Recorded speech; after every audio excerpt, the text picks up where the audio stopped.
YouTube. Hey everybody, welcome to our YouTube channel. This is iamGEEK Show. Well, it's iamGEEK the podcast, but that was not available, so it's iamGEEK Show on YouTube. But it's iamGEEK everywhere else. We're going to record our podcast here in a second, and it's going to be episode 159. All right? 159. It's crazy. Nice. It's crazy. But oh no. Yeah, my brother Chris is still down with the shingles. The old man still has the shingles, which I'm older than him, so... I don't know. And I'm missing a shoulder. Yeah, you're missing a shoulder. So he's not on, but we do have two special guests, and we're going to get into that. This is Steve and Shane. Ludwig, right? Ludwig? That's right. Yeah. And we're going to get into everything that they're going to do here in a second, as soon as I hit record. But we wanted to say hi to everybody watching in the comments. Hey, Isaac. How you doing? Thanks for joining us. I think are we ready to go? Are we ready to record? We're ready. Let's do this. Yeah, and if a little sneak peek for those watching, we're going to talk about some lightsaber combat and some fun stuff tonight. So it's going to be fun. Anyways, are we ready? Here we go. Need like intro music or something before I put it in like post. But all right, here we go. Yeah. 3, 2. Hello and welcome to I Am Geek, and this is episode 159. My name's Ryan. I'm joined by my pal Catron, but not Chris. My brother Chris is not here. You're gonna have to figure out how to say that again when he's actually here. I know, because it's been so long since he's been on. I know he's still got the shingles. We talked about that last week, his old man disease. Even though I'm older than him, but we told him take another week and rest. We'll knock it off your pay, but take another. We don't get paid, but but he's missing out because we've got two special guests this week. Last week we had one special guest. This week, double your pleasure, double your fun. Last week you had a very special guest. Yes, we did. We had the great Omega from Crimson Dawn lightsabers. So we thought, what's the next step in this? We talked about these cool lightsabers. What should we talk about next week? And I was like, we need to talk about what to do with these lightsabers once we have them. So I reached out to Saber Force Academy, and it's brothers. So I mean, you fit right in here with us, Steve and Shane Ludwig. Welcome to the show. How are you guys doing tonight? We're doing excellent. Great. We're very happy to be here. Thank you for having us. Hey, anytime. Thank you. So we're gonna dive into basically lightsaber combat, lightsaber clubs, all kinds of stuff. How to kill people with lights? No, not really. No, we're not gonna do that. No, we're not gonna do that tonight. Jeez. That's in I'm Geek After Dark. So you gotta join us on our YouTube channel. The other channel. Yeah. No. Before I get to that, I thought you guys might find this interesting since I have some fellow Star Wars geeks on here with me. I started doing something this week. I started making, this is a little news, I guess, I don't know, making my own kyber crystals. Really? Yeah, so I have, they're not going to show up on camera because I got a background on them, but I've got two of these lightsabers from, I'll hold them against my head or something. Here you go. From Galaxy's Edge. There we go. From Galaxy's Edge. Yeah. And from Savi's Workshop. And they take kyber crystals. You put them inside of them. Little things. And I decided, what if I made my own kyber crystals to go inside my lightsabers? Where did you find the crystals? Oh, on a distant planet. A galaxy far, far away. Far, far away. No, so I took these are just, the ones that I made are just tests. Because there's RFID chips that go inside of them. And I ordered some from like AliExpress a long time ago, and they haven't arrived yet, and I don't know if they will. So I got to find some other ones. I think I found some on Amazon. But so I was thinking, okay, I'm going to do something different with these first two test ones that I'm going to do, because there's a lot of people that make these kyber crystals for this. But I thought, okay, I'm going to do something interesting. So I decided to do, in Galaxy's Edge, there's Savi's Lightsaber Workshop, and there's the Droid Depot where you can build your own droid. And my son has one we built there, and I have these lightsabers. So I decided, let's combine the two. And I made the first ever, I think it's the first ever, I've never seen them before, droid kyber crystals. Really? I have a C-3PO. What? And it's got his face embedded in it, and then his chest plate embedded in the other side.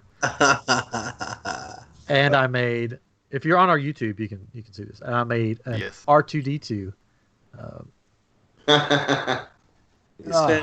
Kyber crystal. So there we go. And then his chest is plates on the other side. So his face is on one side, his chest plates. So these don't have the RFID chips in them, but they will. I'm going to make some. But basically, people take the ones you buy there and they make a mold out of them. I was like, I can do better than that. So I took one that I bought there, and then I made took some clay and sculpted these, and then cast them in resin. So, so amazing. I'm gonna make some more. I've got 5 more ideas in my head, and then I may start selling them. I have an idea. I'll send over to you. I'll text it to you. I think that there you go. All right. Yeah, I started making. I don't know if you guys have seen lightsaber sleeves that go over my lightsaber blades. Right. Because everybody goes to when you go to Galaxy's Edge, everybody has the same lightsaber basically. Mm-hmm. Yeah. So I said I'm going to make a sleeve that goes over top of my lightsaber that makes it look like the dark saber. So I made a dark saber sleeve that slides over top of the actual blade, so you can't fight with it or anything because it's decorative, and it makes fly off. Yeah, no, it's I made a thing that makes it stay on. Okay. And it makes it look like a dark saber. And then I made another one because they have an elemental nature lightsaber, and I made it to look like there's vines going up and down the blade. Very nice. So I'll show you guys later. I'll have to get them out, and the listeners don't want to wait for that. So I'm gonna make some kyber crystals maybe that go along with those 2 blade sleeves.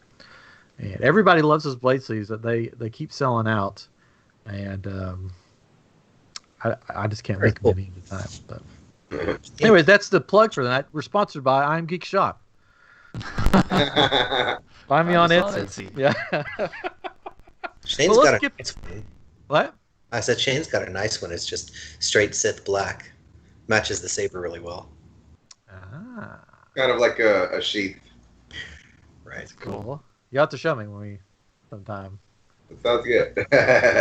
Yeah, I'll show you guys when we get off of here before you guys hang up. But anyways, let's get back to what we're here for. Not for me and my kyber crystals, even though they're fun. I don't know. It seemed like it's whole. I'm just. But we're here to talk. Would the term be lightsaber combat? Would that be what we'd use? Yes. That's right. Because that's what I would use. Because I don't know if there is an official term. It's light-based saber combat is what it would be kind of called with Lightspeed Saber League and other sword fighting with lightsabers in general. So light-based saber combat. Or light-based fencing, and that would be with the Lightspeed Saber League. Light-based fencing. Cool. Mm-hmm. Very cool. So I guess we'll just start. You guys can't use certain words. You can't use certain words. No. These are kyber crystals, but the kyber is spelled with a C, and the crystal is spelled with a K. I'm just kidding.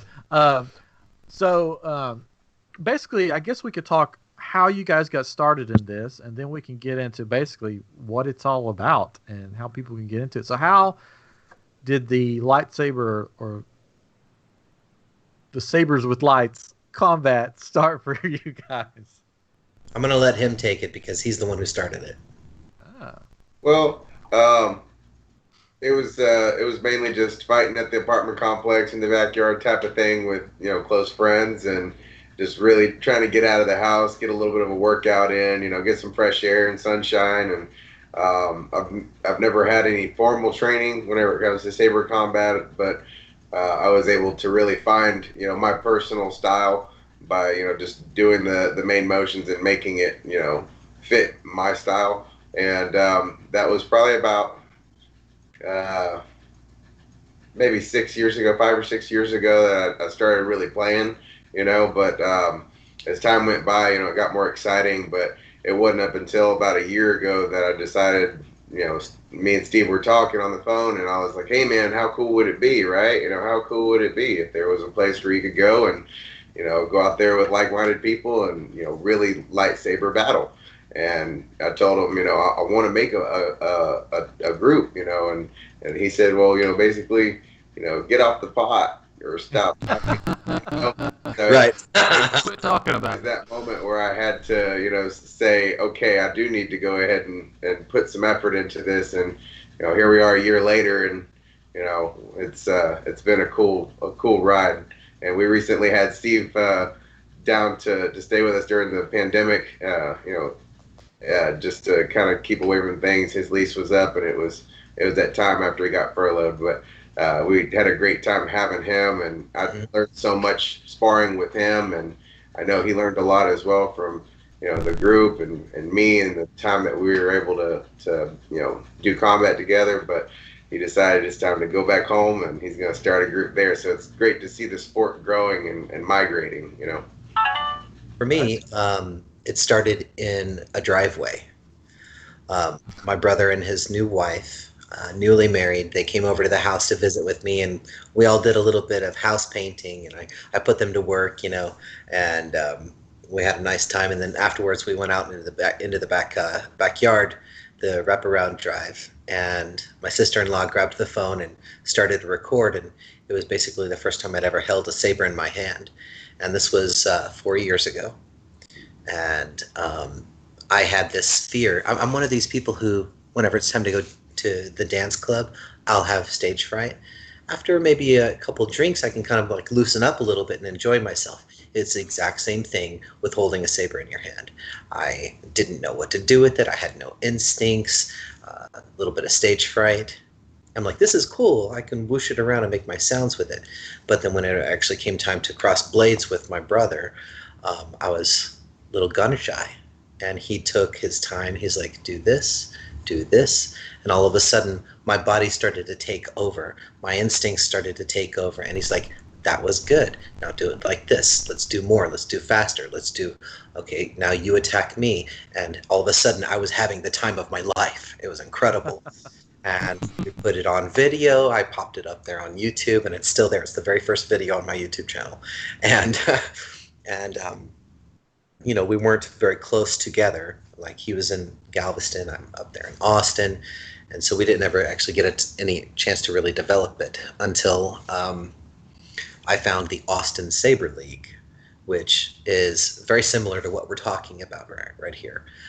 It's just a little group of people that are lightsaber enthusiasts, and they get together. You're out there walking your dog in the park, and you see a flash of light, so you get a little bit closer. Oh my God. Break out the phone. You're watching people lightsaber fighting. They're wearing fencing helmets. They've got lacrosse gloves on. This is really cool. What's this? A little bit more talking about it. The Austin Saber League. Austin Saber League, come on out. No charge whatsoever. You use the loaner gear, and it's very, very casual. Bring out the kids. Bring out your boyfriend. Bring out your girlfriend. Bring out your uncle who's into Star Wars. And I just got to see this, and I'm like, this is really cool. My brother's got a group down in Galveston, and I started to work out my defensive skills, because those guys, they like to attack. And I'm like, I'm going to make sure that I'm taking this seriously. Someone's flinging a saber at my head. I'm not worried about who gets the point first. I'm worried about keeping their blade off my head. So I decided to become a defensive fighter. Come to find out that that's basically like what Obi-Wan did. And guess what? Obi-Wan's the last remaining Jedi out of all of the, like the thousands that were killed. He's pretty good at defense. So I was like, all right, I'm on the right track. And then I came down, I gained a little bit of skills with the Austin Saber League. And then come furlough time, I was furloughed, and lease was up, spent time with my brother, and it was 3.5 beautiful months. Love you, bro.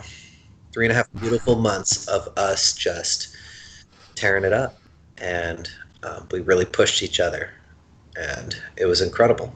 And I had such a passion for it, such a passion for being involved in the Saber Force Academy, that I couldn't live without it. in Austin, so I'm making my own in Austin. It's going to be or not Kyber Combat. That's up in Dallas, but it's the Kyber Knights. Oh, So, cool. so Cool. it's just a community coming together. So if you're going to be the Kyber Knights, then are you going to get for your helmet? You should probably get one that looks like the Knights of the Knights of Ren or Knights of Old Republic. the Temple Guards. That's a big popular one. Everyone Yeah. loves it for their helmets. Yeah. Yeah, that'd be pretty cool. So what's the difference between? Because you said a defensive style and an offensive style. So what would be the difference in how that plays out? Well, a lot of the time, you'll see Steve maintaining that defense until the opportune time to go ahead and strike, and that's playing it smart. And he takes his time and he thinks it out, and it's a weakness to a degree, but it's also a great strength. That's the type of fighter he is. It's methodical. It tempts you out and draws you in, and then out of nowhere you take a hit and you're like, how did that happen? But for me, I like to open the door myself and reach in and draw him out and throw him off. And you'll see me a lot of the time. I'm able to push myself with my brother because he always told me, don't go easy on me. I want you to push me, and it helped me to push myself. And that's what it's all about, is having mutually minded people coming together to train with one another instead of you're training in your house. There's only so much you could do with different katas and forms and things, but you don't really find yourself as a combatant until you get into the combat. And with my style, I like to move. I like to throw you off balance by confusing you, by getting in your area. And Steve adapted. Good at it. So would you say that you're the Anakin to his Obi-Wan? Definitely. Yeah. You were my brother, Anakin. I hate you! I hate you! For now, we have the high ground, but that. It's actually quite a thing of beauty to watch a purely offensive fighter go up against a purely defensive fighter, because you have a lot of contact. Someone who is, like predominantly defensive, like myself, I'm handing the reins over to the offensive player to set the stage, to set the tone, and I keep it's like a dance. Like your defensive player is going to be throwing their blocks for every single strike that your offensive player or your offensive fighter is throwing. Here's a block, block, block, block, and that's exciting. It's contact. Whenever you've got some of the sports that are out there, the very first, knuckle touch, the very first time that someone tips the edge of your foot, everything stops. You have to go reset. The first contact, it's like you've got a boxing match, MMA fight. You're up in the ring, and the very first punch, the ref says stop, go back. That would be, like, it's dynamic to see a purely defensive fighter go up against a purely offensive fighter, because they can keep pace with each other if they're in the same level. So that's one of the things that I gleaned from fighting with my brother, is that his offense was so it was merciless. and I asked him to, he definitely knows how to tone it down for other fighters, but whenever he is mercilessly coming at me constantly, I can't attack. In his case, the best defense is a onslaught offense, because I can't stop defending. Because if I stop defending and I strike, I take a saber to the head, to the helmet, that is. And that's just how, like, you've seen, if you see a couple of the other videos, I'm like, I can feel the wind wishing the air around my face from the saber.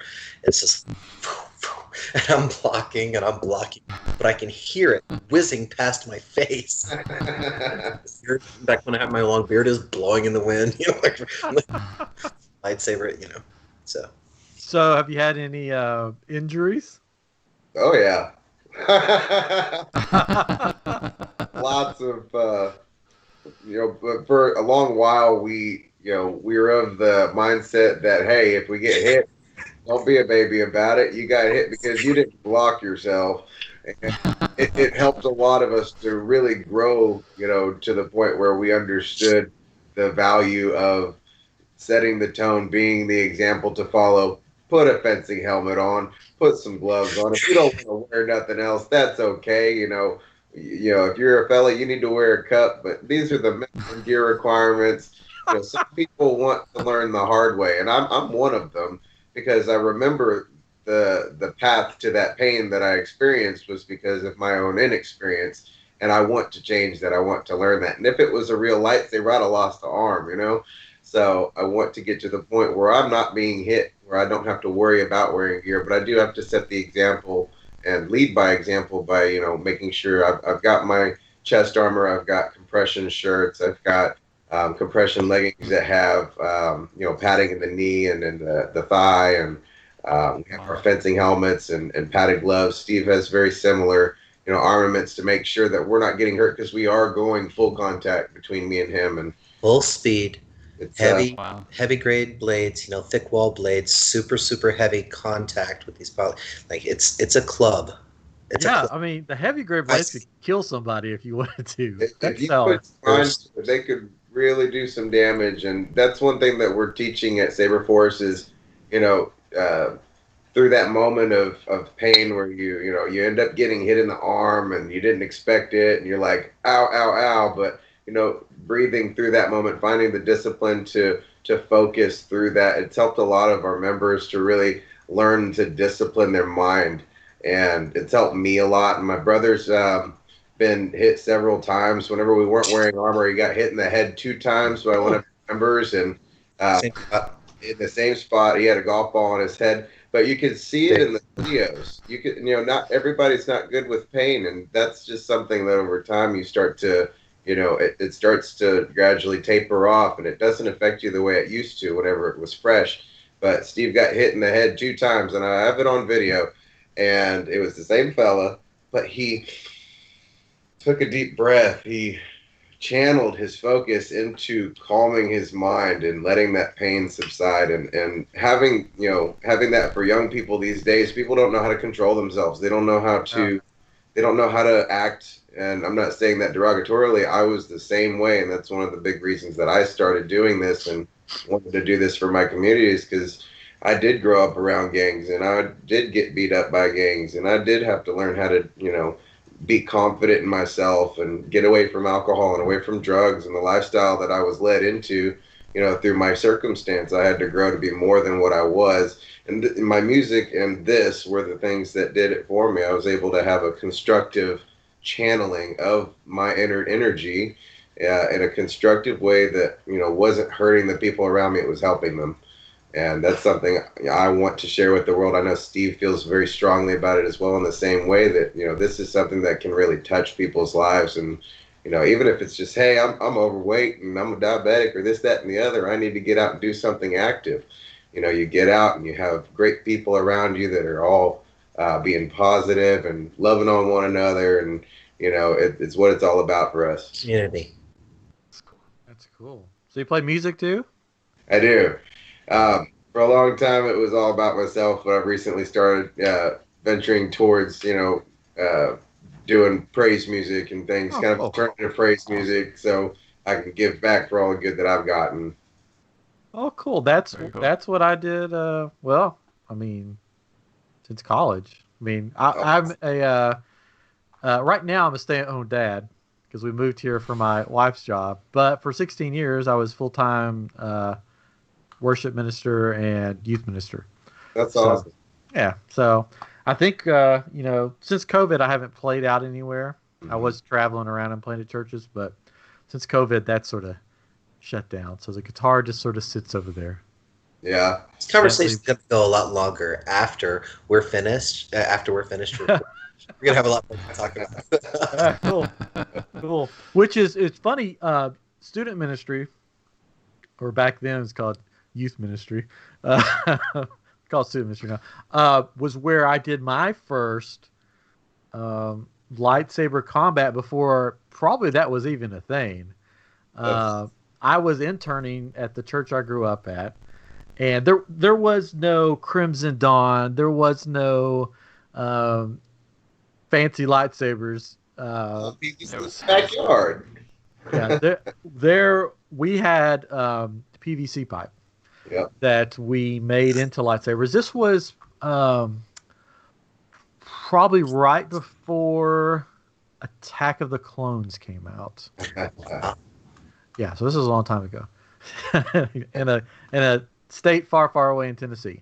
But we, the guy that I was interning for, we wanted to do a big event for the students, and we did this overnight. Like back when I was a youth, back then we had these things called lock-ins. I'm getting off on the It comes back. It comes full circle here in a minute. And we decided we wanted to do an epic one, and we were going to make this whole storyline because we were both Star Wars fans, and we called the thing Underground, and the whole thing was about this underground organization that was trying to overthrow the government. So we had this like empire type government. We had actors coming from the college. They donned our version of Stormtrooper costumes, and they wandered the halls while the kids were divided up into different sections of the city. It was like a 3-story church, so there was plenty of room. And then I was the evil overlord, which, funny, this was before Attack the Clones, right before it came out. We decided to name the overlord Tyrannus. Which, before we knew about That's really funny. Tyrannus. And then when we found out, we're like, you got to be kidding me. This is awesome. We called it. And then, so we built these lightsabers out of PVC pipe, wrapped them in black light, like fluorescent tape, and then lined the corridor thing of the church foyer thing with black lights. Wow. So we had like over 100 kids there, and they were gathered around the balcony and around us, and then all the lights go off and the black lights come on, and it looks like we have lightsabers, and we planned a whole fantastic routine where we did the fight, and we were like, we're going to go hard because it's just us, it's not the kids fighting, we're going to go hard. And we didn't have any gear, we didn't have gloves or anything. And I took one to the hand, and I thought, oh, well, that hand's gone. It hurts so bad. But I did somersaults. We did all kinds of stuff. But it was such a blast. Yeah. And we did that a couple more years like that. But so that was so long ago. And I've been a Star Wars fan since I was a kid. So I've missed the lightsaber battles. And now we have these cool lightsabers in places where we can go to do it, that there's no reason, like you said, not to do it. So that's my story. So a lot of people think also, I can't get into that. I can't do that, and they get out there and they move it around and they're like, and it's like, well, do this, try this, stand this way, do this type of slash, and they start getting into these motions and we start running these drills, and we started real slow and it starts moving, and then they're all of a sudden within 1 minute they're going strike, blocking, and everything. Within a couple of moments, everybody that tries it falls in love, and if they don't want to be part of the action, spectating is so much fun. It's the sport of our century is light-based combat. As there's been everything else that we've had. Everything's just expanded on what was already there. Very similar to, fencing, HEMA, sword combat. That's the olden style, and it's still entertaining. It's a lot of fun. It's gaining a lot of steam, and with HEMA and things, getting a lot of attraction. But then, you see the space version of that, and it awakens that force inside of you, and you say, oh, I couldn't do that, but you decide to come out. By the time you're done, you're like, I just lightsaber fought, and it was awesome. I feel like a Jedi. I feel like a Sith. But then you start getting more involved in it and starting to see that it's a team of people that are helping one another to grow in their discipline, their focus, their love for their neighbor. We don't allow any type of ill will, any type of ill conduct and things whenever it comes to our members. It's something that we take very seriously, is that we honor one another with our fighting, and that we, cherish one another and love one another. And that's how it's going to grow into, I don't want to see no smack talking to people. Actually, I saw a championship round between the Saber Legion, which is another format. It's another league, one of the greatest ones in the United States by way of size. But this one guy, he was the reigning champion, and this new guy comes in and he takes the microphone from the ref and his cinematic appeal and starts smack talking this guy who's been there for his community and things, and he didn't say a word back. He just stood there taking it. The guy ranted on him for a minute and a half, talking about, is this who you to be your champion? And he ended up winning. And that's okay. Whoever wins, that's fine, but show honor to one another. Yeah. Give love to one another and that kind of stuff. I want to see everybody at the end of the match, whenever this COVID stuff is finished, I want hugs. I want fist bumps. I want people to be proud that they were sparring with their fellow man, in a spirit of sportsman conduct. Yeah, don't be a Sith, be a Jedi. Well, I mean, it's fun to say, I identify as a Sith, I identify as a Jedi. I'm more of a, just a Mandalorian bounty hunter coming to kill both of you. But but when it comes to actually channeling that dark side of the Force, the fighter who knocked me on my head, he is a lot of fun to fight with, especially when you have a helmet. But he channels that dark side of the Force, and he does a little bit of Emperor Palpatine snarling and making his lunges, and it's so thrilling to be in that energy. But he's not really channeling the dark side of the Force. Whenever we see someone that is like taking out their frustration or their anger in a fight, you're at it. Nobody's killing younglings. That's good. Hope not. They're mine and they're his. So has anyone ever come dressed in full Jedi or Sith robes? No, they have not yet, and that's actually something, the role play aspect of it. It's a lot of fun and things, the cosplay aspect and things. We have found a lot of the time, though, that whenever you have unnecessary things on you in the middle of combat, it actually, one of our other members, he was wearing this large jacket, and it looked really cool, but it was catching the blade whenever it should have been a kill strike, for our league that we created. It should have been a strike that would have gained a point, but the jacket caught it. If you have a cape on that's heavy, they're just things that are protruding from your protective equipment. It's something that we try to steer away from, because we're trying to model this as a sport, so that we'll see this on ESPN and things like that. We want people to take it seriously, and we do want to have those nights though very soon, where it's exhibition like, hey, nights. Bring your cosplay gear. We are having the cosplay event whenever they have a new Star Wars universe movie come out. We want to be those people that Alamo Drafthouse and Cinemark, they call us out and say, can you guys show up at our movie premiere? We're like, of course, we'll be there. And that's actually something that happened in Dallas with our friends at Kyber Combat.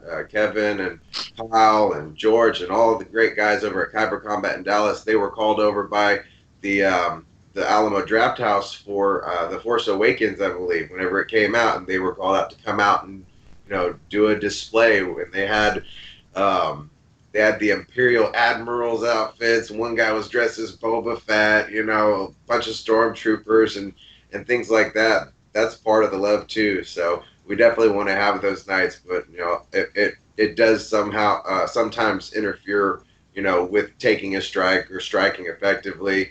If you have a bunch of role play gear on. Yeah. So and Steve has his feelings as well about it.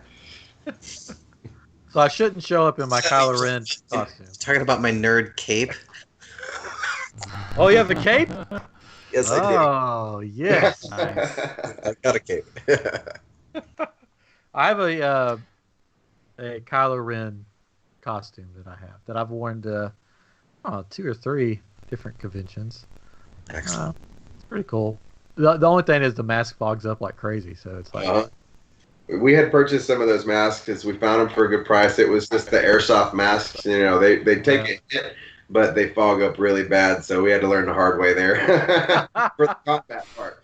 But, you know, you can't see a lightsaber coming whenever it's all misty and fogged out. It just gets real bright. something's coming. Yeah, I have them. I have a Mandalorian helmet too. So That's awesome.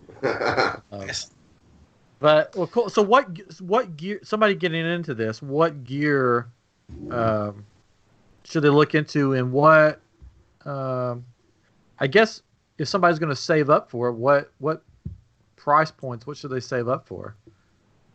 Does that make sense? Mm-hmm. Well, I was having a discussion with someone recently about this. You can go to, like, Shane has mechanics gloves. He got, you know, he has a pair of mechanics gloves that have they have bars along the center line of the finger, like hard plastic bars that'll bend at the knuckles. But if you were to spread your hands apart, there's no real padding. It's literally just sort of like almost a canvas glove. Yeah. Those plastic bars. And he's a very, like, it's hard to get hits in on him, and his hands so much that it's hard to actually hit his hands. If Shane were to go up against Shane, then he would go and get some lacrosse gloves because ow. But myself, I went and got, like, I don't know if it was $95 or $130. I really don't know. I got the best pair of lacrosse gloves that I could put my hands on or in, and they take very good care of me. But that being said, you know, I could, if I wanted to, spend $500 on a pair of lacrosse gloves, or I could go to Academy and get them for $30. You see, it's literally just about you try something. If it's not working, then, you know, upgrade your gear. Yeah. That's you know, like the gloves, probably the number one first thing that I would say to someone who is aspiring to experiment with this, even before a helm. I would say gloves, because you can intentionally avoid the head, but every single person who puts a saber in their hand, they go across from someone within 60 seconds, maybe 2 minutes, someone's going to take a hit to the hand, and it's just going to, like, oh, whoa, whoa, whoa, okay, so that's real. It wakes you up. But Yeah. the stinging feeling in your toes type of feeling.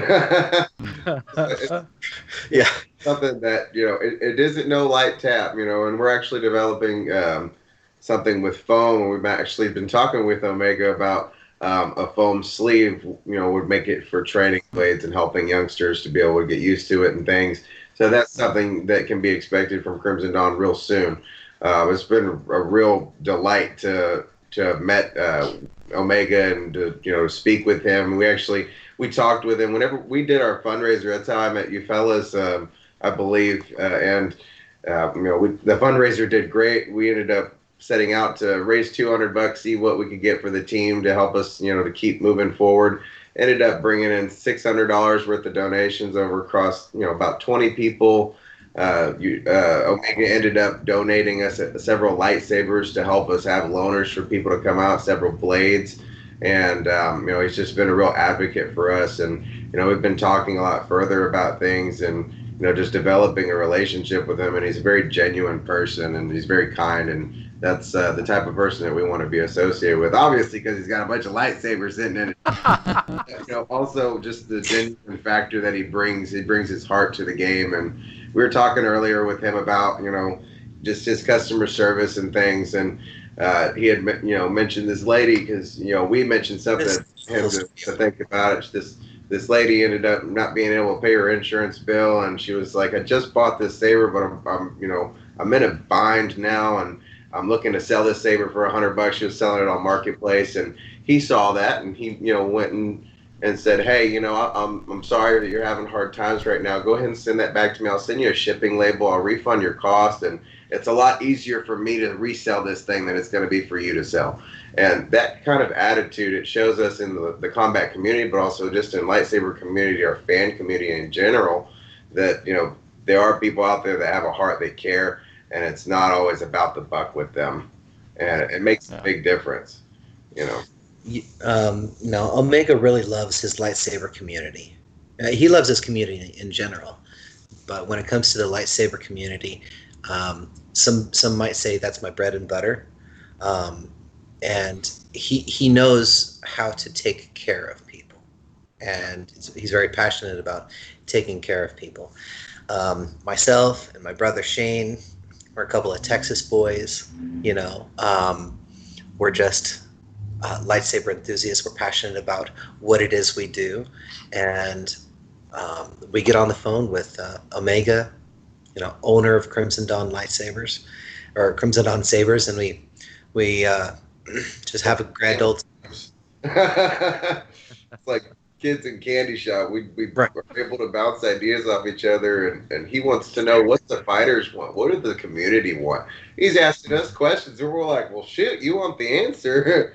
we got the answers. We keep an eye on it too, and he's asking us to kind of inspire that next wave of lightsaber type stuff, and it's super cool to know him, and but he's helped us a lot, but he's also going to be coming very soon to visit us, and I've let him know, he's done so much for us at Saber Force. I let him know that he's got a founder's pass any day of the week, anytime he wants to come.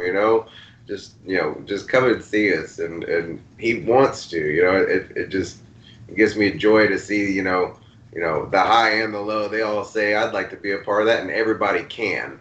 Everybody's equal. That's cool. Well, so when he comes, you'll have to tell me when he comes to see you. Maybe I can sneak down and say hi too. That'd be great. We're planning on having a whole slew of lightsabers on a table. He's going to give a demonstration, and you'd be welcome to come. It'd be real great to have you down. Yeah, that'd be cool. I'll mask up. There Come down. And we do bring Purell. We don't provide them, but we do have Purell, so at least we're slathering people with it, Put it all over the lightsaber. Yeah. Safety. We do wipe the lightsabers down, and we do sterilize the gear. It's something that we take, very seriously. It's a hard time that we live in. We didn't really think, hey, this was going to be a hard time, but it is, and that doesn't mean people need to segregate and shut off and hermit. We just need to be cautious and be loving towards others and making sure that we're not going to hurt them, if there are choices. And so we definitely want people to be aware of that when they come out to our meets, to make sure that, they're not only protecting themselves, but protecting the other people there. And, the team's real great about, making things happen that need to happen. It's just really great to be a part of it. Cool. So what kind of, because I know that there's lightsabers with the LEDs in the hilts, there's lightsabers with LED strips. What's the best lightsaber for combat? A Crimson. Well, of course, Crimson Dawn, but because I know with the ones I have from Disney World, they say that you could combat with them, but really, I mean, it's got an LED strip to running up the middle, so there is a danger with breaking those, right? Yeah. Omega, just earlier, he was letting us know that he's running out with a new Neopixel Blade format for fighter sabers. Oh, cool. And whenever Omega stands there and says, I'm going to bring the fighters a Neopixel Blade, I want to put it in your hand and see how it works, test it out for us. And he's very serious about quality, battle tested. And I'm really looking forward to having my hands on that, because that's always been a point of contention for the lightsaber community. We've got all of our stunt sabers. We've got a couple that have sound. We can fight with these. We can fight with these. Don't touch my Neopixel. That's for twirling. Yeah. Delicate matter. Like these saber artisans that are, putting together their $700, $800, $900 lightsabers for their clients. They have Neopixel with all the best sound fonts, etc. And then they take a strike on the Neopixel blade, and one of the lights in the LEDs goes out. It's not going to happen with Crimson Dawn products, and we're very excited about that. I'm super excited about that. Yeah, But it's for us to get ready because he needs us to put it through the ringer again. We were able to do our battle tester review for the sabers that he sent us, and I told him, hey man, you sent us these sabers. Do you mind if we put these to the test? We want to see what these can go through in battle because they're a sound saber. We're prejudiced against sound sabers when it comes to combat because something's gonna happen. It's gonna shut off. It's gonna malfunction with other companies that they have. And I gotta restart. I gotta lose my chance at a point. Things like that take away from the joy of the sport. But then we received these 2 Crimson Dawn just base models. They had the colors and things, but they were just some of the main models that he has. And I told Steve, I said, let's put these to the test. He told us we could. And I said, let's take it even further. I want to test out the thick wall blade, which is the heavier one, versus the little thin one that he has. I want to see what it can go through. And we put it through as much abuse as we could within that amount of time. And all I could say was, this is the combat saber for me because, I can have sound. I can have flash on clash. I can have any color I want. I can have aluminum that's, sturdy and it's not going to fly out of my hand. It's not going to snap off on the blade. I was able to have a saber that I could trust, not only for me, but for the person I'm fighting. And it's really nice. And also him saying, hey, you guys did a great job on that one. I'm coming out with this. I want you to do a real test. This is the Neopixel. This is the problem child. This is the one that doesn't want to work for us and obey us. But I made one, and I want to see. He told us he wants us to rate it. Toughness, and it's like, okay, I know I trust his product.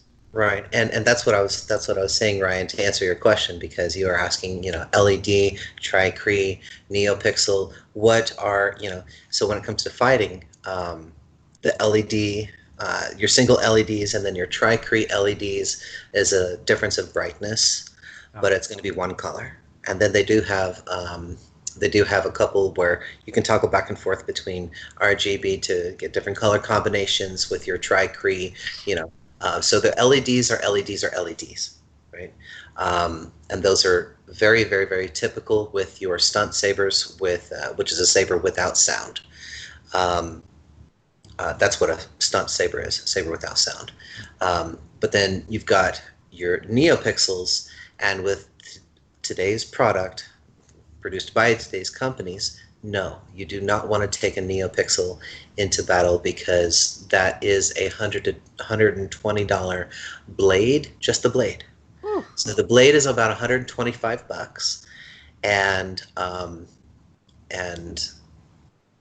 like you go through blades, you go through them, and so you're gonna have to replace them time with that. How much do you really need? It's plenty bright. Yeah. Right. So today's current standard, it's a point of contention with the saber community how much a Neopixel blade can actually take, because no one really wants to keep going until one breaks. Yeah. So no one really knows. But to answer your question, Crimson Dawn, because they're going to be bringing out all of the best, everything. Yeah, listeners, watchers, if you haven't checked out their YouTube channel, Saber Force Academy, that video, I've watched it, and it is pretty funny how much punishment you guys give those blades. And it's like, at one point, I was like, oh gosh, he's like swinging a baseball bat, swinging an axe at the thing. And, you finally bent one of the thin wall ones pretty much in half with the heavy one. Mm-hmm. But yeah, it was funny to watch, so you should definitely check that out. All right, so now for the fun part, or it's all been fun, but the part whenever I have somebody on that is a Star Wars fan, so I'm guessing you guys are Star Wars fans, not just lightsaber fans. I have to ask them. First off, what's your favorite Star Wars movie? Oh, silence. I'll go first. I was take the stage. I'll go first. And some people are not going to like me for this, and I don't care. Remember, I control the button here, so if I don't like it, Bye-bye. Bye-bye. So, my favorite Star Wars movie is Revenge of the Sith.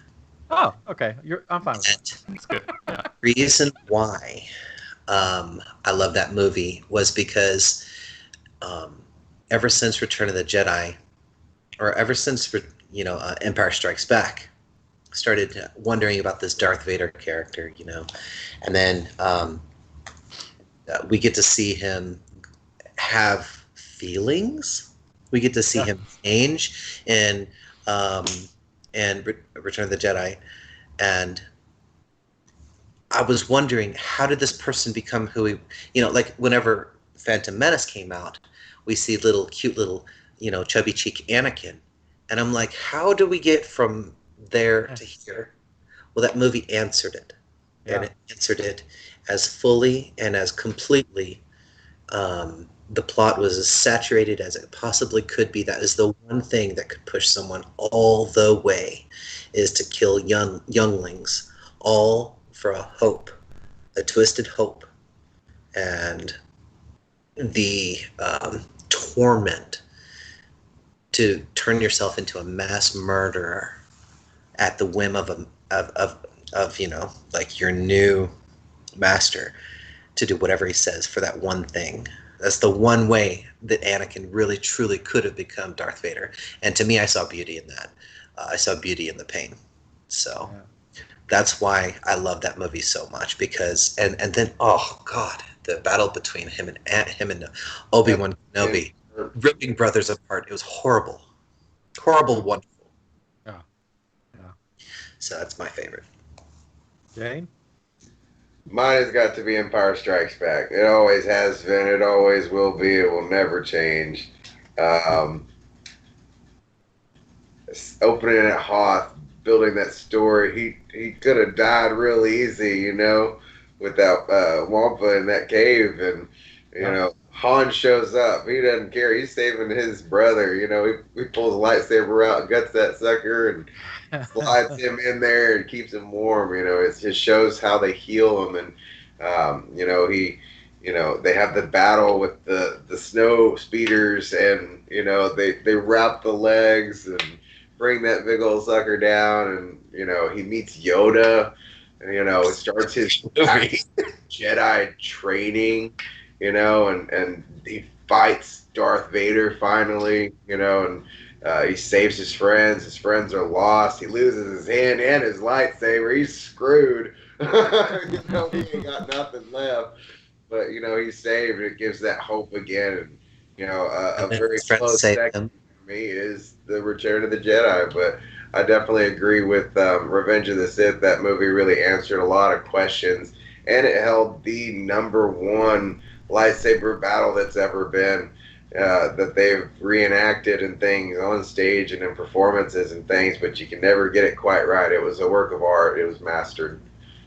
Cool. All right, so favorite character in all of Star Wars? And all stuff. R2-D2. Oh, yeah. That makes me happy. Favorite, but Qui-Gon Jinn is definitely a very close second for me. Everybody loves Qui-Gon, but I remember being a little kid and seeing him tell old Anakin, "You stay in that speeder, you stay in that spaceship," and he's like, "Okay." He's like, "I know you're gonna fly that sucker into space and blow this thing up. That's why I told you to stay there." Wasn't no fool. He was smart. He saw things, But he's definitely my favorite Force-oriented person. Cool. Favorite character. I'd have to say,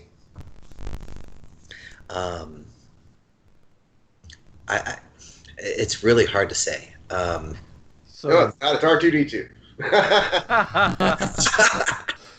That's no brainer. Honestly, I'd have to say probably Darth Vader, Anakin, Darth Vader. I mean, I don't love the whiny, hormone-driven Anakin. Like, uh, just cut off that little tassel from his, Um, Rat tail. Kill a youngling, you know. but honestly, I am, I'm about energy, and I'm about good energy, especially in my life. But whenever you watch him on camera, it's like George Lucas said, the actor, George Lucas said the actor is brilliant. Hayden Christensen is brilliant.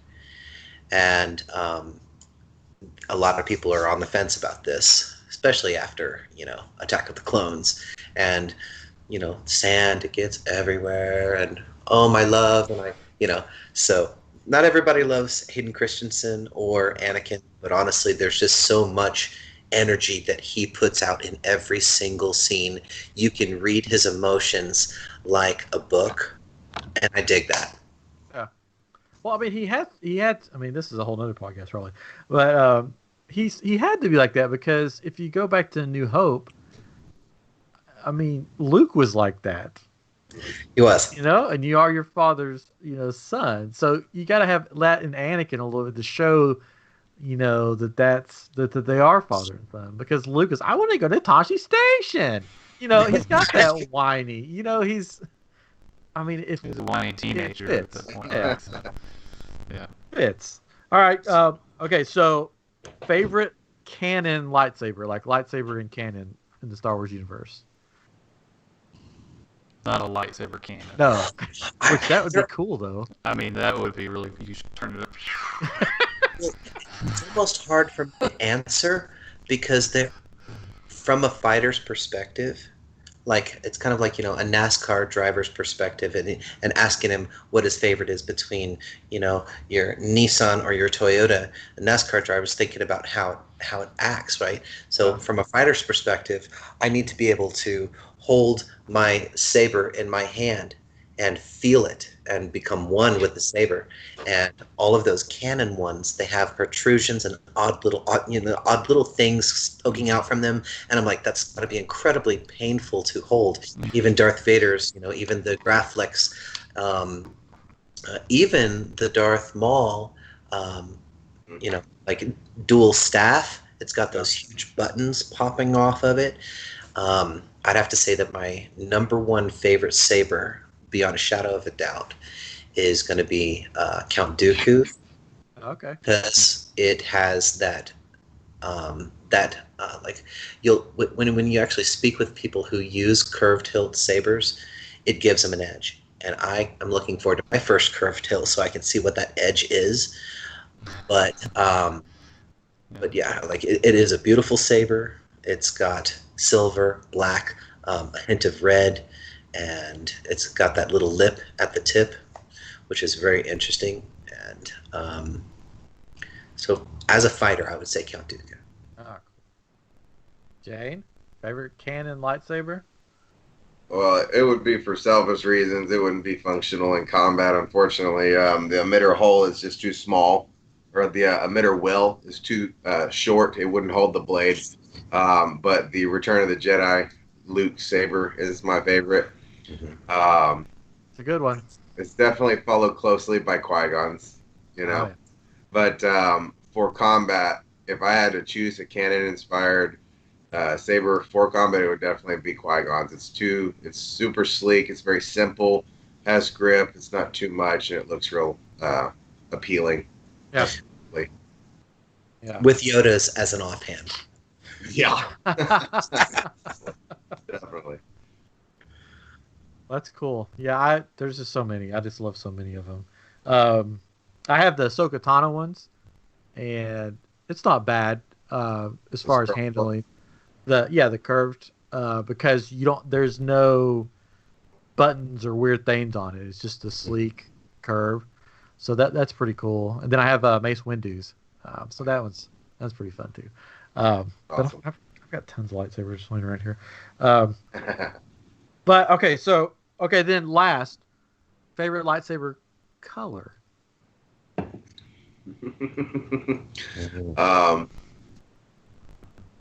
My mine has recently been swayed because my brother bought me as a gift a photon green blade. Ah, Photon This is green, cool, y'all. I'm gonna go get a saber, and I'll step away for a second, but let him go through that. That's really cool. but it's green tinted, so whenever you put a blue color through it, it gives it kind of a radioactive green.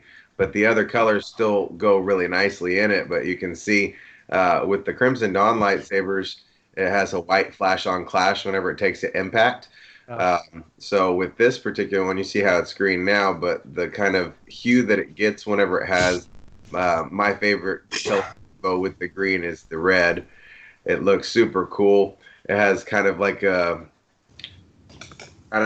radioactive edge on it, and it looks really cool. But also, whenever you do the flash on clash, it flashes green. So that's cool. those are my two favorite colors. That's cool. Yeah. But with this blade, it's super cool because you can put any color through it. It looks really great. With Steve's Day blade, his red one, it looks really nice. But it's a toss up. I've always been a huge fan of green. It's my favorite color, but I'm a Sith at heart, so red is just the standard there. So I found a way to bring both into it. There you go. Yeah. That's cool. So there's I want to turn off my background here for a second and bring out this one. This is not a red blade.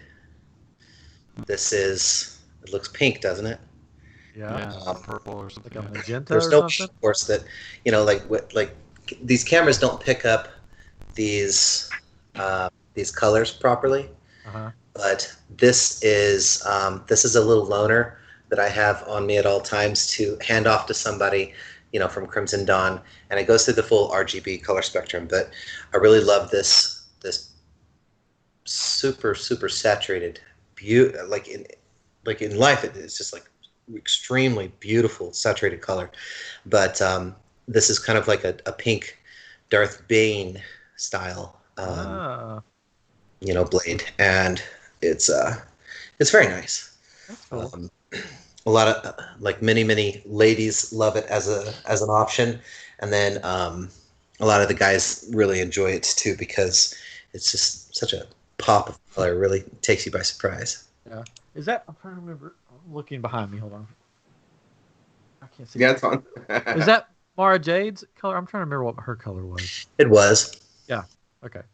That was right. That's cool. Yeah, that's cool. The coolest thing about the one of the coolest things about building your lightsaber at Disney, in that Savi's workshop thing, is when they start out, they say, "I want everybody to close your eyes," and they say, "We're gonna choose the color is gonna choose you," and they're like, "Don't think about it, just the first color." They name the colors.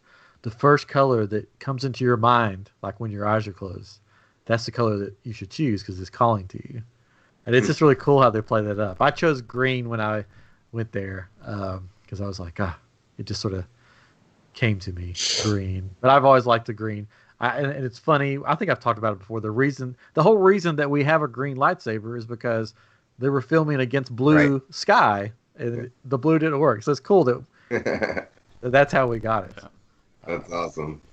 It's cool that you mentioned that because whenever we were visiting with Omega, he told us, hey, go ahead and pick out, your dream saber out of what I have here.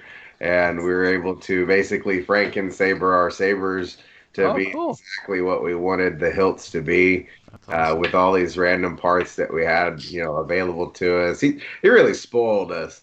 I'll have to tell you. But he's been a great advocate of Saber Force and the combat community. Steve was able to make this one here.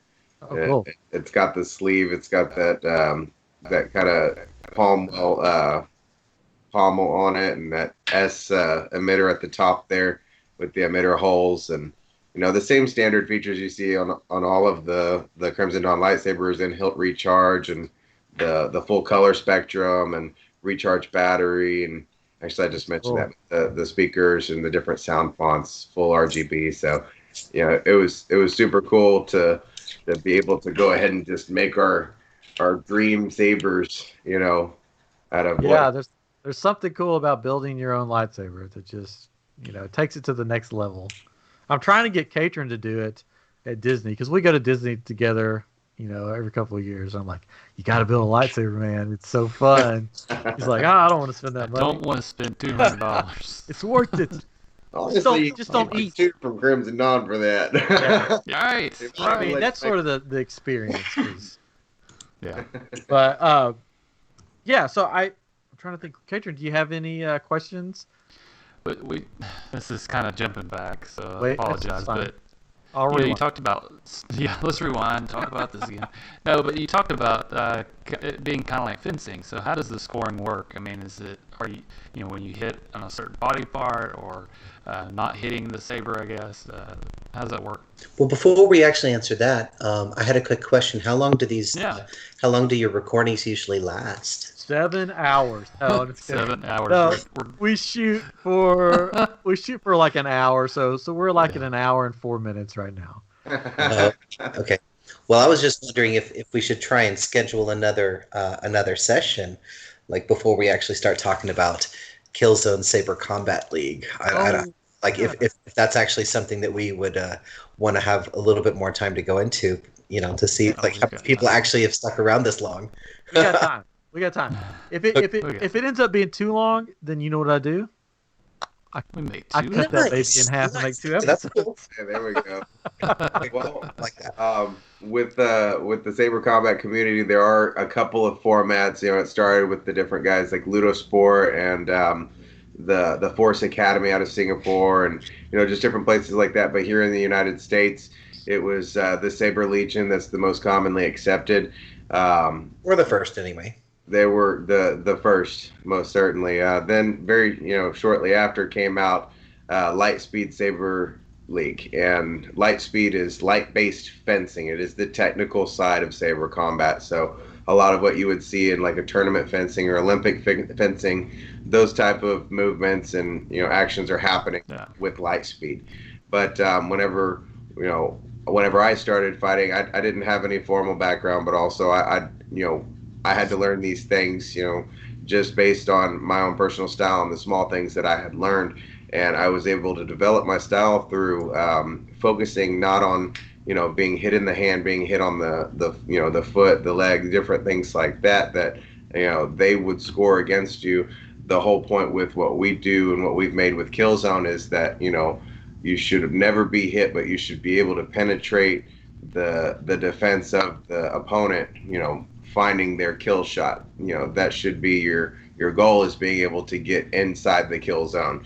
And we've found that it helps us quite a bit, by way of not sacrificing ourselves to hit somebody. A lot of the time with Saber Legion, you'll see them take a simultaneous hit, but whoever got there first takes the point. It doesn't work that way with us. If you both got hit, you both died. It's a lightsaber. But Steve and I, whenever he came down, we were able to really put some time into discussing the future of it, because I let him know, Saber Force Academy is for my community. This is for Galveston County and the surrounding areas, young children that, otherwise wouldn't be able to hold a lightsaber and feel like a Jedi, like that's for my community. But for our Saber Combat community, I let him know, about Killzone, taught him what I had with Killzone, and we were able to develop the format even further. And we're also partnered with Kevin from Kyber Combat in developing the sport even further. We've asked him to join in with us in developing the sport, so that the three main capitals, Texas, are going to be coming together to develop a sport made for the people, by the people. And Steve could tell you a little bit more about the rule set and things and how it's benefited him. All right. So when it comes to that was a real point of contention for me, was whenever I have an opponent back home in Austin, where I'm at currently, with the Austin Saber League, where we would have an opponent and we both go in for like one of us goes in for a strike, and the other one's just waiting. Okay, he moved in, so I'm going to thrust my saber out real quick and try and tap him first. made no move whatsoever to deflect the blade. There was, and whenever I was watching this, I'm thinking to myself, I'm like, I need to work on my defense because I need to feel like I'm a fighter and that I have a person and a body. And so, like, I was talking to a brother about this, and it's not about who gets the point first. It's about not getting touched and getting into the kill box, into the kill zone of your opponent. And so we talked about that. What is a kill zone? A headshot and a torso shot. And for torso, we're talking about from here to here, like on the inside, like on the outside of the arm. That's considered arm. On the inside of the arm, up to your neck, and down to your waistline, front, back, sides. These are all the torso. So this is the sport of kill zone. This is your objective. You're going for the head, and you're going for the torso. If you're intentionally striking your opponent's leg, then you'll get flagged because it's not the kill zone, right? So there are penalties whenever you go for from the knee down, and one of the benefits of being in the sport kill zone is that you don't have to go out and have that crazy super protective leg armor. From your knees up, it's armored, just because we don't need to lose a kneecap trying to play with our lightsabers, But from the knee below, you don't have to have that protective gear. And if someone is intentionally going for those leg shots, it's not going to work out. But so there are several different formats about kill zone. Several different levels, and we'll color them.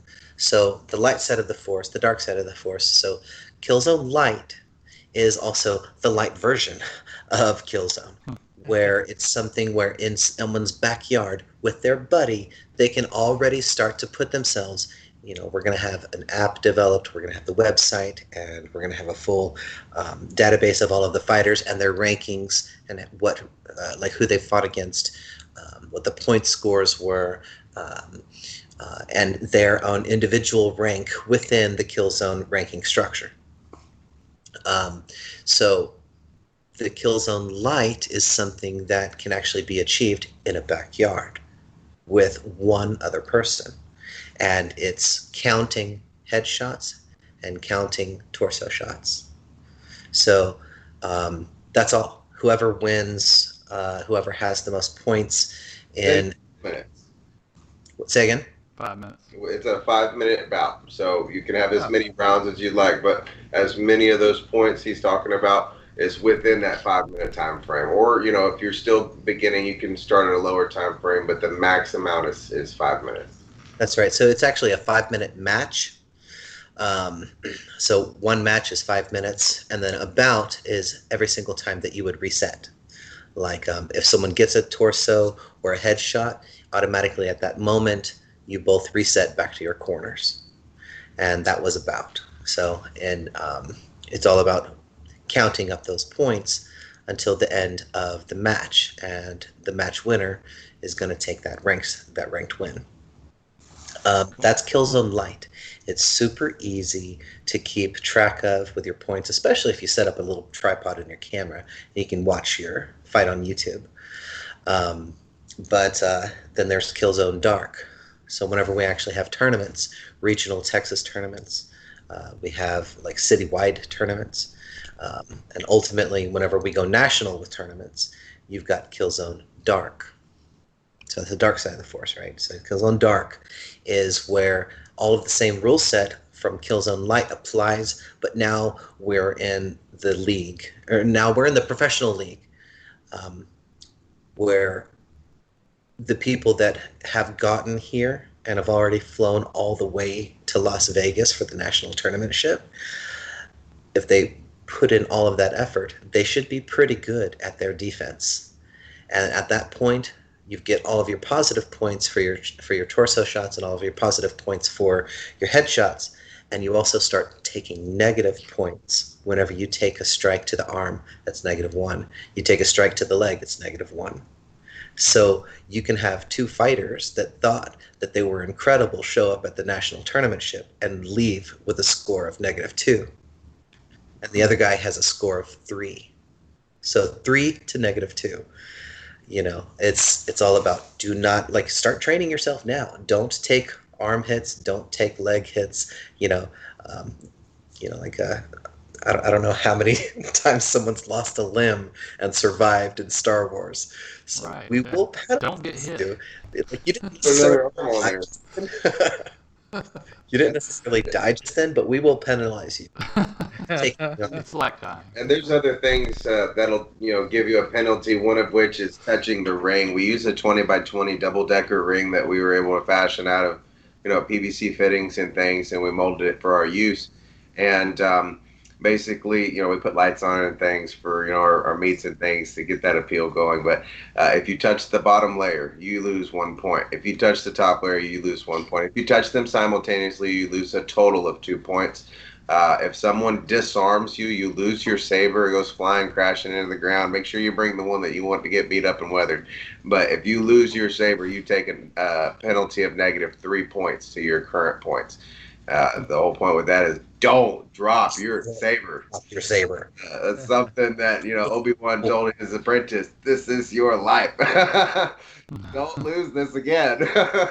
So, we want people to take those penalties, but take them with pride. We have something that it's all honor based. This is all you'll hear us shouting out things that are happening in our matches. Ahead. You'll see us put our saber to our helmet to notify the opponent that we've taken a hit, and we are reciting on our way back to our corner what happened to lead to that hit. We want everybody to be completely aware of every strike they're taking, because it helps them to remind themselves, how did this happen? How can I avoid it? What did I do to cause myself to lower my defense? Things like that. Even Steve gets me all the time, and it's a hit that I just wouldn't see coming. But I've started to adapt to that and started to make him make adjustments in his style, because I was able to adapt and building on one another. But like you said, with Killzone Dark, that's the league format for tournaments. But every person that's practicing Killzone Light needs to be, getting into that habit as well, calling out the things. You won't be taking those penalties except for ring touches and disarms. So, if you get hit in the hand, get hit in the leg. If you get hit in the hilt, that doesn't count as anything against you. It only counts in Killzone Dark if you get hit in the arm above the wrist up to the shoulder, and from the knee up to the hip. That counts as a -1. But that's the cool thing about this, is you can have really skilled people who are going for we actually have it to where the more advanced levels, kind of like with MMA and UFC, is that you would have 3 5-minute rounds, things like that. So with us, you can go for a maximum of 4 or 5-minute rounds within, a minute of one another. So, after minutes passed, you continue. It's a rigorous workout, but you don't even realize you're working out. You're just having such a blast. And that's the kind of thing you'll see in tournament, and that's how people can progress in their ranking and things. But, this is something that, you've seen Karate Kid when you were growing up, right? You saw Makio just, do the move, and it inspired you to want to be the Karate Kid. You wanted to go to the dojo down the street. You asked your mom for the cash to go and do a class. You live that type of thing. Everybody loves lightsabers. It's something I found is whenever I ask people, hey, are you a Star Wars fan? A lot of them say no. And that's okay. I'm not going to push Star Wars on. It's not okay. I'm make sure that they don't hate me, because I want them to come out. But, I say, well, do you think that lightsabers are cool? And they said, well, yeah. It's like, all right, come over here, But it's really cool to see a community coming together and having that kind of honorable combat. It's combat. You expect it to be something that's fend for yourself, every man for himself. But you see, friends there that are saying, great hit, like, wow, I can't believe that happened, and they're calling their own hits. They're not embarrassed. They're not ashamed. they're proud that they sustained that hit because they know exactly how it happened, and you ain't gonna get me the same way next time. It's that type of spirit. And some sports will actually have it to where if a ref does not throw a flag, if a ref doesn't stop the fight, if a ref doesn't make a call, then the fight continues. And so like, how many refs can we fit into this ring so that we catch y'all doing what you're doing? But not Killzone. We will have someone there to, we'll have someone to officiate, someone who's watching things closely. But the entire point of Killzone is honor, it's community, it's respect. And that's the foundation, the cornerstones of Killzone. So when it comes to every single time that you're being hit, and that's one of the reasons that we both love to fight with our thick wall, our heavy grade blades, is that you feel it whenever it actually connects. There was no light tap like in the beautiful sport of Lightspeed, which King Snow created. It was kind of like the answer to TSL. It's a very elegant sport, as he was saying. Shin was saying it's a very technical sport, but they have 3/4 inch blades, and they'll tap you with a whisper. You don't know that you've been tapped, and so that's why they have to have refs there to notice everything. With Killzone, we're fighting with what is it? 7/8, like 1/8. Ours are 1 inch. No. I'm thinking about like the thickness of it itself. It's like 1/8 of an inch on both sides on the outer diameter. The inner diameter is like. It's 7/8 inside. Anyway, it's a super heavy, thick blade, and when you get hit, you know. You know. And so the second that happens, you immediately disengage, put your saber up, and tap the hilt to your helmet as you walk away back to your corner. And there we go. Look at how thick that is. It's incredibly thick. Wow. Thank you, Shane. That's a thick boy. Yeah. And they don't tend to bend, they don't tend to break. Oh yeah. They break whenever they hit. Yeah, right. Exactly.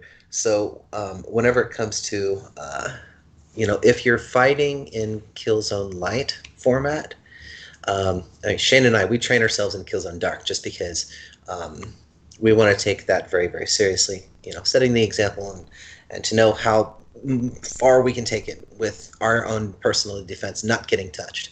But your typical Killzone Light match, which is non-tournament rules, you count your head and you count your you count your torso shots. And so the second one of those happens, you disengage, helmet up to, or saber up to the helmet, go back to your corner and yell out head, chest, back, head. If you're like me, head, because this guy is a head collector. But if you're actually doing Killzone Dark format, which is of course in tournament rules, then as you get struck in the arm, you're going to yell out arm, and then you get hit in the arm again, arm, and then you get hit in the chest, you're going to say chest. So that someone who is watching these fights, you can actually do it in your backyard with a third person, has a little board there, and they can just, whenever they hear Steve say the word arm under Steve's section, put a little notch under arm.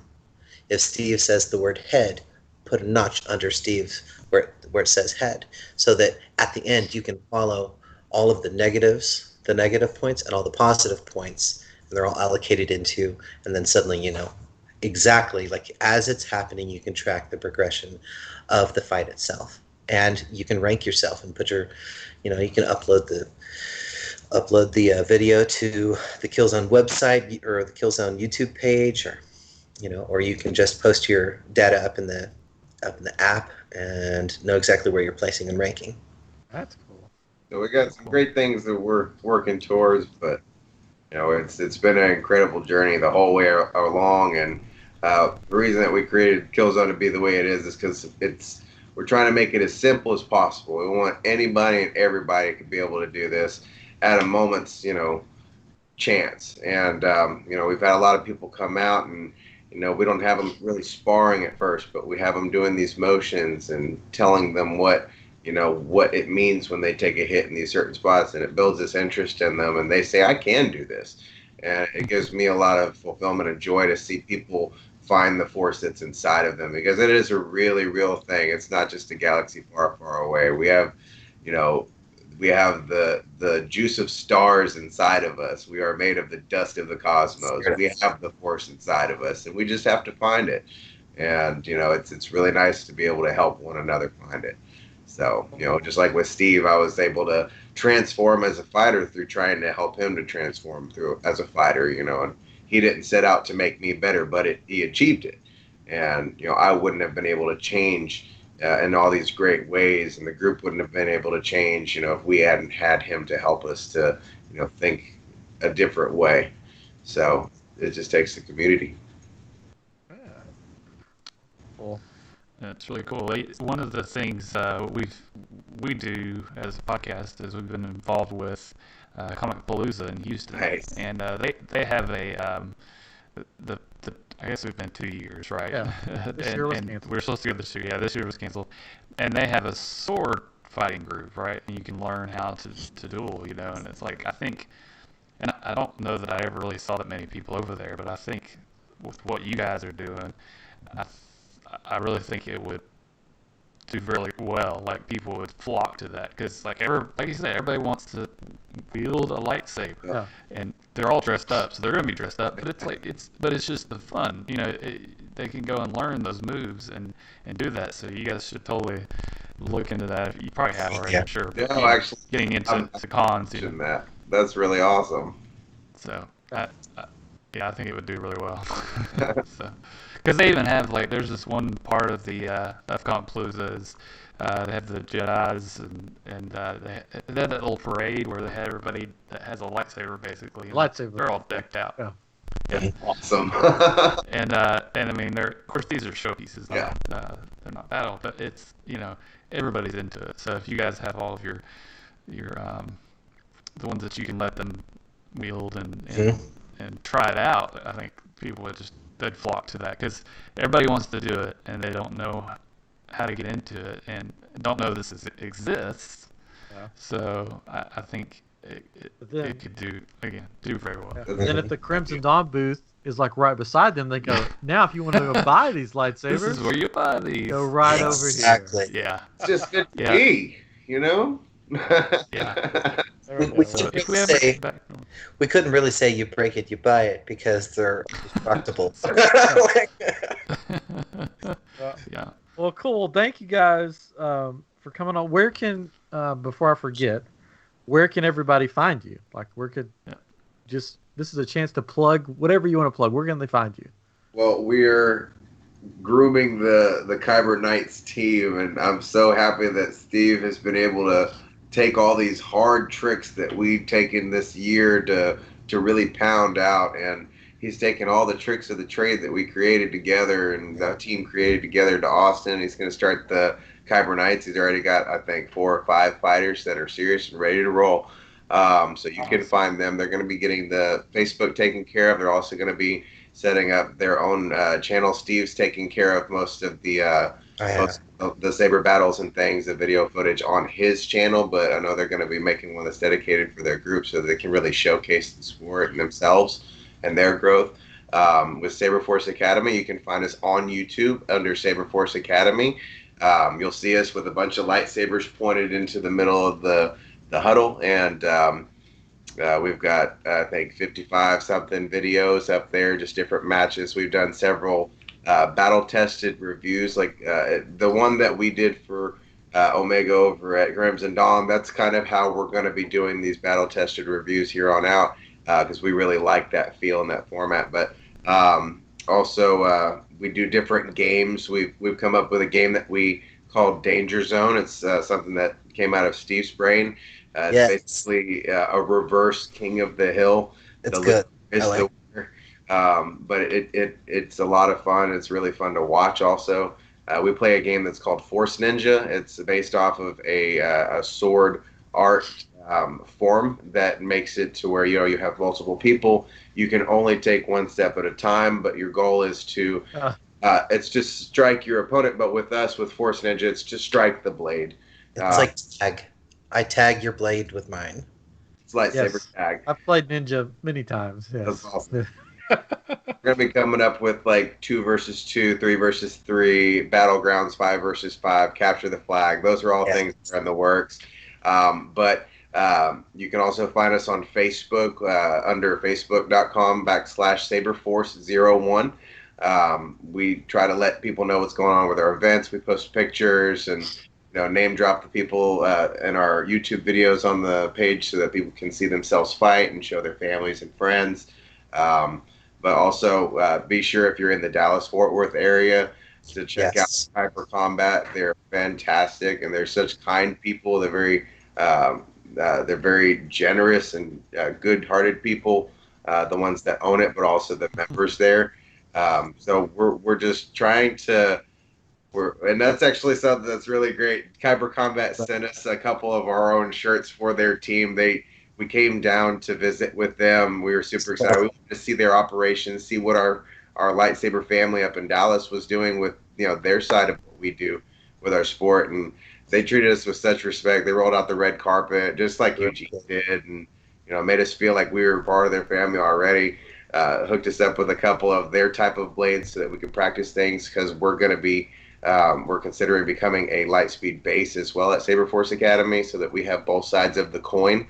But they sent us these Kyber Combat shirts. I'm wearing the Saber Force Killzone shirt just because, that's what I bleed. But Steve's waiting on the Kyber Knight shirt to come in. So I told him, hey, man, rock the Dallas colors. So, and it's just been an incredible journey. And there where we got a lot of inspiration to start our own group. I spoke with Kevin, one of the original owners of Kyber Combat, and he told me real early on, probably about 5 months in or 4 months in, he said, don't give up, man. I know it's discouraging when you show up with all your gear and your lightsabers and you're the only one there. He's like, I've been there, dude. Don't give up. Your community needs this. You need this. Bring this to people. And that's what you get when you deal with Kevin. He's beautiful. He's awesome. Just a great person. And, he inspired me to do what I'm inspiring Steve to do. And we're inspiring everybody that we can to, hey, if this isn't in your area, all it takes is 2 people and 2 lightsabers. Go out there with honor, respect, and love for one another and have a great time. That's right. And now we're inspiring you, Ryan, to start the Houston group, and you also at your home. I was going to start it with this soon. Let's do this. Y'all let us know when you want the scorecards. All right. Catron, you got to start your Memphis group? We'll get the Memphis group going. There we go. One groups everywhere. We'll all meet in Las Vegas. There we go. There you go. Yes. Oh, man. Very cool. Well, thank you guys for coming on. Thank you for having us. Yeah, we're about like an hour 30, so I guess we should wrap this up. It's been fun. But yeah, hopefully I'll be able to come down and check you guys out down there. Hopefully the world gets back to being normal sometime soon. Right. We'll see. But if not, I'll mask up and come down. We didn't get to really talk about that. There's social distancing, at the meets. Like, we're taking this super, super, super careful, we're taking it very seriously. Yeah. The meets are outdoors in the open air, right? We've got social distancing also, so no one is getting too close. Like, you see myself and my brother get right up in each other's space whenever you're watching our videos, but that's because we lived together. So, but everyone else has to stay 6 far foot long away. blades. Long blades between us. Sabers that are going to hurt you, you keep the distance. Yeah, true. So I did want to say, they're 3 feet by 3 feet. for those that are watching, this is an active sport, so there's heavy breathing, but that's whenever you're also taking, you're keeping far enough apart from each other, and in addition to that, you're also taking breaks. This is COVID season.